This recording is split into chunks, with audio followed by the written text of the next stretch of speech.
अध्याय पूरा करके उठा, मगर श्रीमती निर्गुनिया के मन से मेरे दिल और दिमाग दोनों ही बड़ी देर तक जुड़े रहे। निर्गुनिया जी शाम को शराब के नशे की झोंक में अपना मन ऐसे सहज रूप से उद्घाटित कर जाती हैं कि देखते ही बनता है। जाने कहाँ मैंने यह वाक्य कभी पढ़ा था कि शराब से तर जबान झूठ नहीं बोलती।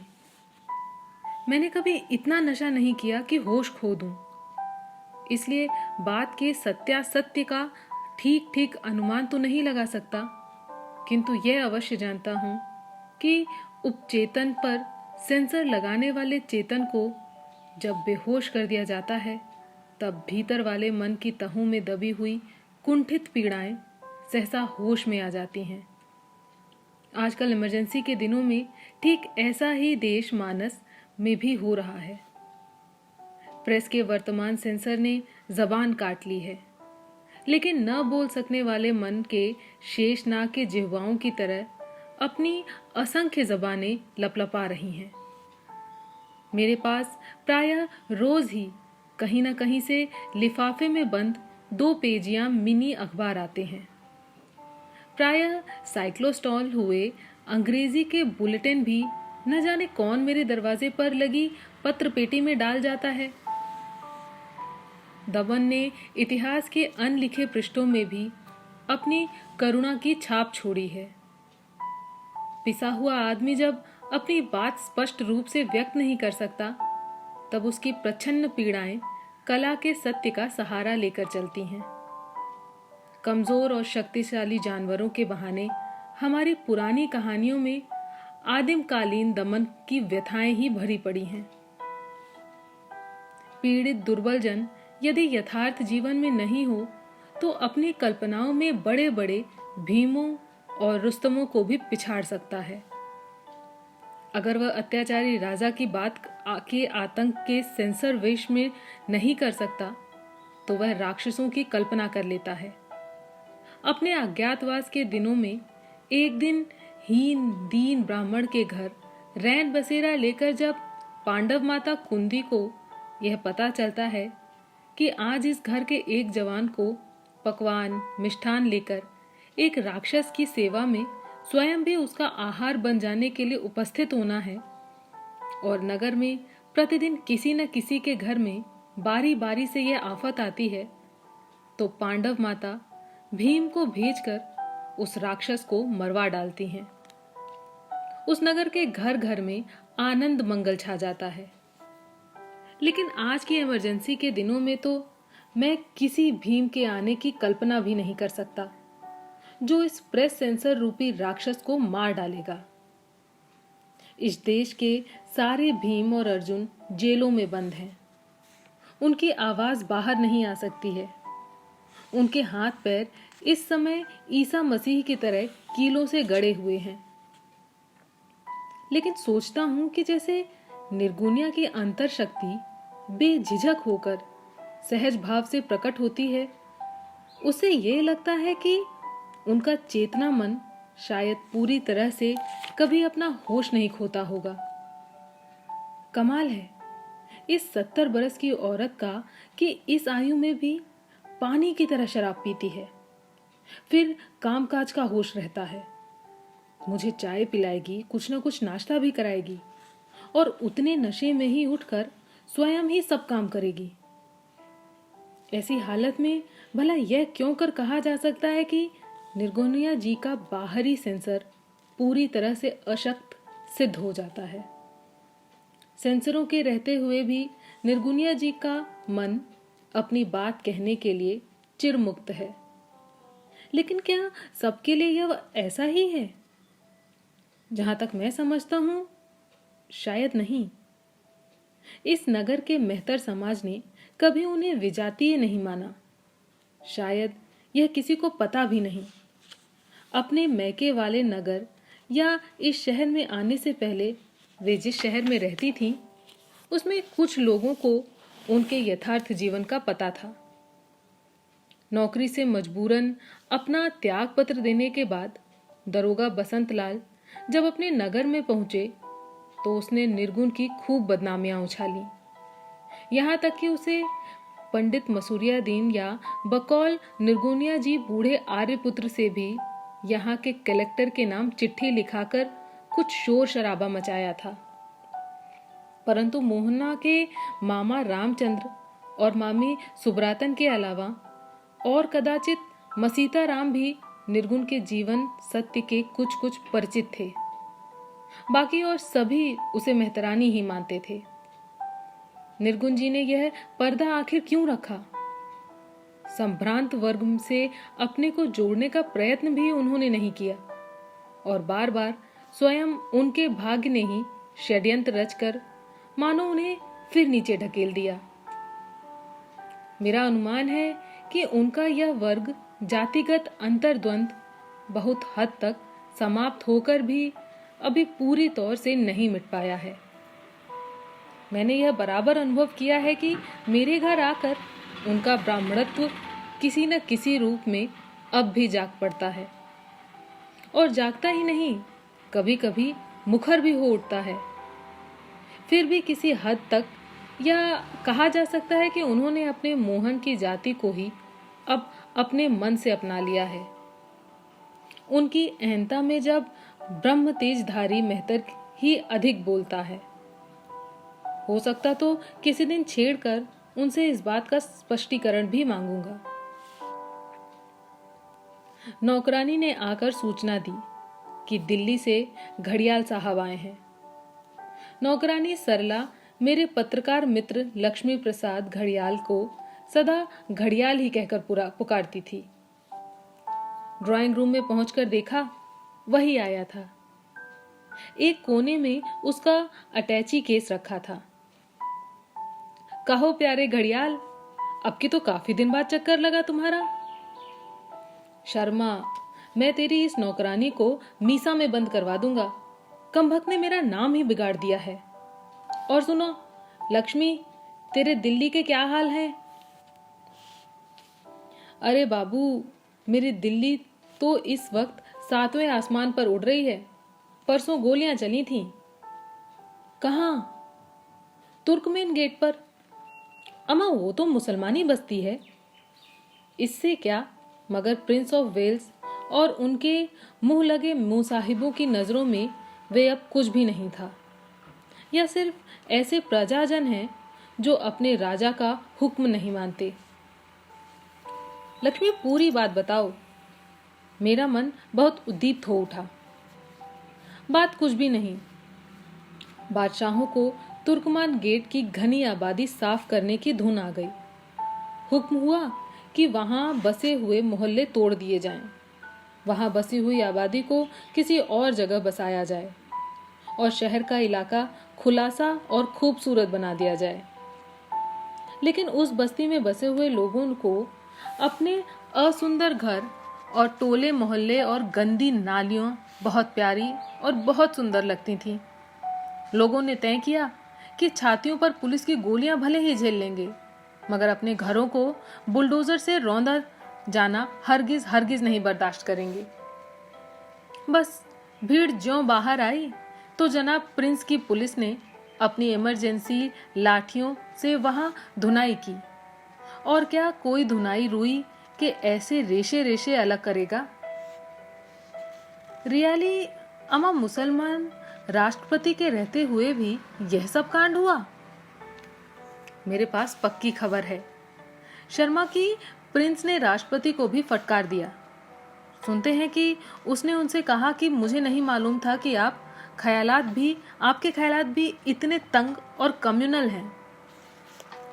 अच्छा अमा, ये लड़का तो बड़ा मुफ्फट और बदतमीज निकला। वह बेताज का बादशाह है। उसकी आंखों के इशारों पर सूर्य उदय और अस्त होता है। वह भला क्या किसी को कुछ समझता है? राष्ट्रपति की बोलती बंद कर दी और तुर्कमान गेट को उजाड़ डाला। ओहो, कैसा निर्मम प्रहार था। मैं पूछता हूँ कि ब्रिटिश सरकार क्या इस असुर सरकार से अधिक अत्याचारी थी? आखिर इस इमरजेंसी का कभी अंत होगा कि नहीं? सफेद पोशों के लिए शायद हो जाए, लेकिन सदियों पहले जिन दुर्बलों को दास बनाकर अपने सिरों पर मालिकों का मल ढोने के लिए पीढ़ी दर पीढ़ियों तक उनके लिए बाध्य कर दिया गया था, वह दमन तो अब भी समाप्त न हो सकेगा। मनुष्य जाति अपने आदिम संस्कारों का बोझ किसी न किसी परिवेश में अब तक ढो रही है। इसके सिलसिले का अंत अभी भी नहीं हुआ। मैं नहीं मानता दोस्त, हर अत्याचारी का अंत होता है और यह तानाशाही भी एक ना एक दिन समाप्त होकर ही रहेगी। लक्ष्मी कह रहा था, फिर सिगरेट का एक कश खींचकर बोला, मेरे पास पक्की खबर है कि राष्ट्रपति फखरुद्दीन अली अहमद मन ही मन में अब पछता रहे हैं कि उन्होंने इमरजेंसी के आदेश पर दस्तखत ही क्यों किए थे। मैंने कहा, देखो लक्ष्मी, जिस समय यह आपातकालीन स्थिति लाई गई थी, उस समय हम में से प्रायः अधिकांश लोग यह विश्वास नहीं करते थे कि नेहरू की विराट बौद्धिक छत्रछाया में पले हुए उनके परिवार के लोग ही अपनी करनियों में ऐसे नेहरू विरोधी हो जाएंगे। कुपुत्रों जायते क्वचित कुमाता न भवति। अरे कुटिला, ओ कुटिला, चाय ला झटपट। लक्ष्मी ने घर के भीतर के दरवाजे की ओर मुंह उठाकर जोर से कहा। मेरी पत्नी उसके कुछ सेकंड बाद ही चाय की ट्रे लिए हुए मुस्कुराती हुई कमरे में घुसी। नमस्कार भाई साहब, आप मेरी बेचारी सीधी साली नौकरानी को नाम से क्यों बिगाड़ते हैं? वाह रे भाभी, खूब न्याय कर रही हो तुम। मैं समझता था कि अकेली दिल्ली वाली दुर्गा ही ऐसा अन्याय करना जानती है, पर अब देखता हूँ कि आप भी वैसा ही न्याय करने के लिए काफी होशियार हो गई हैं। मैंने कहा, अरे भैया, तुम्हारी भाभी के तीर नीम कश को कोई मेरे दिल से पूछे। तुम सौभाग्यशाली हो जो कि आजीवन कुंवारे ही रहे। ठहका लगा। तीनों चाय पीने बैठे। कांता बोली, मेरी साला बेचारी खुद ही शर्माती है कि वह लक्ष्मी का भाई नाम सही नहीं बोल पाती, तो वह मुझे लक्ष्मी प्रसाद कहकर क्यों नहीं पुकारती? अधिक से अधिक लक्ष्मी प्रसाद ही कहेगी ना, घड़ियाल तो न बुलाएगी मुझे। इसमें उस बेचारी का क्या दोष? अरे जब आप पहली बार यहाँ आए थे तब आप ही ने उसे अपना नाम सरनेम से बतलाया था। पूरा नाम बताते तो वह पुकार लेती। मैंने कहा, बहरहाल चिंता न करो, यह सचमुच ही घड़ियाल है। कई अखबार मालिकों को खा चुका है अब तक। अजी मैं क्या हूँ, असली घड़ियाल तो इमरजेंसी है जनाब, बड़े बड़ों को लील गई। बड़े लोग तो इन्ने गिन्ने होंगे भाई साहब, हजारों लाखों गरीब बेचारे तो तबाह हो रहे हैं इसके मारे। अभी कल ही मेरी एक रिश्तेदार की ननद आई थी, मास्टरनी है बेचारी। रो के कहने लगी कि कांता भाभी 5 केस नसबंदी के दिलवाओ कहीं से, नहीं तो मुझे तनख्वाह नहीं मिलेगी। आप ठीक कहती हैं, ऐसी जबरदस्तियां बहुत हो रही हैं आजकल। अजय मैं तुमको आंखों देखी सुनाता हूँ लक्ष्मी। अपने इस इंटरव्यू वाले सिलसिले में मैं एक गांव गया था। सुना कि पास ही आधा पौन मील दूर पर एक देहाती मेला चल रहा है। मेरी मौज आई कि वहां की बहार भी देखते चले। खैर, और जो कुछ तमाशा देखा वह तो था ही। एक नया तमाशा देखा। मैंने देखा कि बहुत से लाठीधारी पुलिस जवान बहुत सी भीड़ को ट्रकों में लाद रहे हैं। लोगों के चेहरों पर गहरी परेशानी और भय था।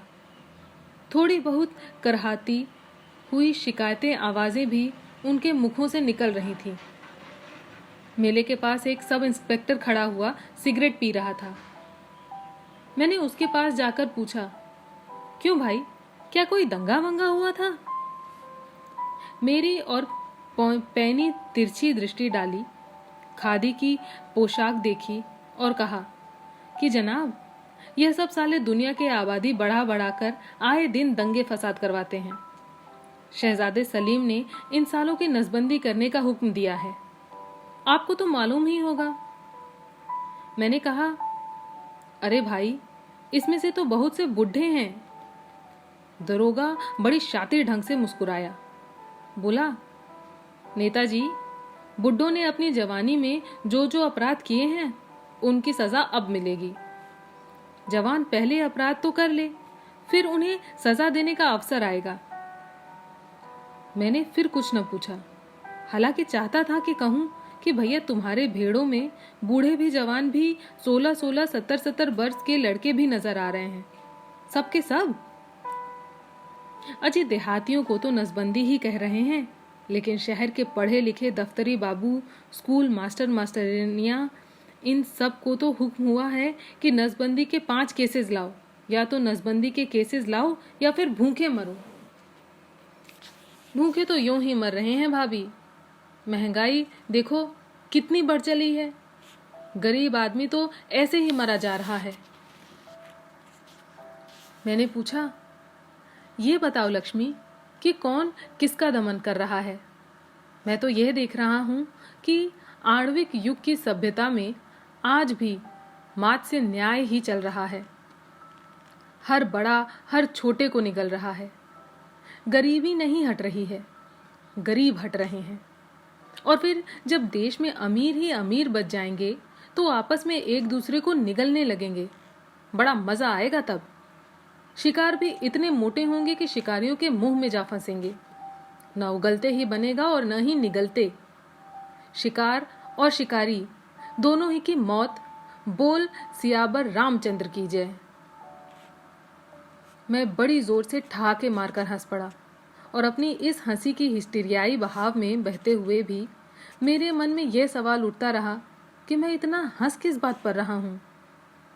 बहरहाल मेरे ठहाके ने चलते प्रसंग को समाप्त कर दिया। कांता बोली, भाई साहब, आप खाना किस वक्त खाएंगे? मेरे वास्ते कुछ स्पेशल बनाओगी क्या भाभी? जिस पर आपके मन की लार सबसे ज्यादा टपकती हो बतला दीजिए। अरे भाभी, हम तो होटल में खाने वाले नादिर शादिर ही कभी किसी की सुगृहिणी के हाथों का खाना नसीब होता है। मुझे तो इस वक्त आपकी चाय की नायाब लग रही है, तलब लग रही है।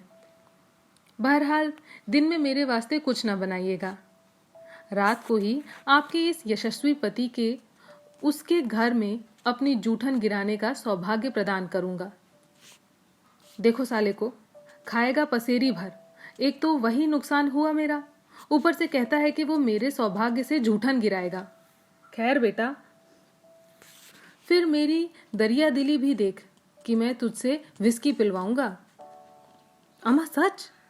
हाय भाभी, तुम्हारा मियाँ तो बुढ़ापे में आकर बिल्कुल ही बिगड़ गया है साला। मुझे घर में विस्की पिलाने की बात कह रहा है, वह भी तुम्हारे सामने। घोर कलयुग है, घोर कलयुग। कांता हंसकर बोली, दरिया दिली कुछ नहीं भाई साहब, यह एक मेहतरानी के प्रोजेक्ट करने के लिए बोतल खरीद लाए थे। उसने ली नहीं तो अब आपको पिला के एहसान जतलाएंगे। यानी करेले पर भी नीम चढ़ गया है। मैं उत्तर देने ही जा रहा था कि कांता बोल पड़ी, नहीं भाई साहब, झूठ नहीं बोलूंगी। वह स्त्री सचमुच देवी है। उसने यहाँ के मेहतर समाज में बड़ी इज्जत पाई है। मैं उस स्त्री से कई बार मिल चुकी हूँ। अच्छा तो मैं जाऊं? बस इतना और मुझे बतला दीजिए कि आप इस समय कितनी देर में बाहर जाएंगे। मैं उसी हिसाब से आपके लिए नाश्ता तैयार करवाऊं। बाहर तो मैं अभी 1 घंटे बाद ही चला जाऊंगा भाभी, आज बड़ा काम है। इस बार क्या काम लेकर आए हो लक्ष्मी? मेरा तो एक ही काम है, इस साली गरीबी हटाओ सरकार की जब तक कब्र न खोद लूं तब तक मुझे चैन नहीं पड़ेगा। मैं तुम्हारे रेवोल्यूशन का तो सफल आगमन अभी कहीं देख नहीं रहा लक्ष्मी, लेकिन हाँ, यह जरूर अनुभव कर रहा हूं कि अगर भविष्य में कभी इलेक्शन कराया गया तो रूलिंग पार्टी बुरी तरह से हार जाएगी। चलो गनीमत है कि तुम इतना तो मानते हो। हमारे दिल्ली में तो बड़े बड़े लोग यही कहते हैं कि अब अपोजिशन पार्टियां जहन्नुम में चली जाएंगी, जीतेंगी तो रूलिंग पार्टियां ही जीतेंगी। लेकिन मुझे विश्वास नहीं कि हिंदुस्तान में अब कभी इलेक्शन भी होगा। फासिज्म कभी इलेक्शन नहीं कराता है, और अगर कराता भी है तो उसे अपनी मर्जी के अनुसार ही परिचालित करने की क्षमता भी रखता है। मैं समझता हूं हम फिर से गुलामी की ओर तेजी से बढ़ रहे हैं। मैंने कहा, इतने सक्रिय राजनीतिक कार्यकर्ता होकर भी तुम इतने हताश होते हो लक्ष्मी। लेकिन मैं तो समझता हूं कि अब आगे की दुनिया में किसी को अपनी मर्जी के खिलाफ दबा नहीं सकेंगे।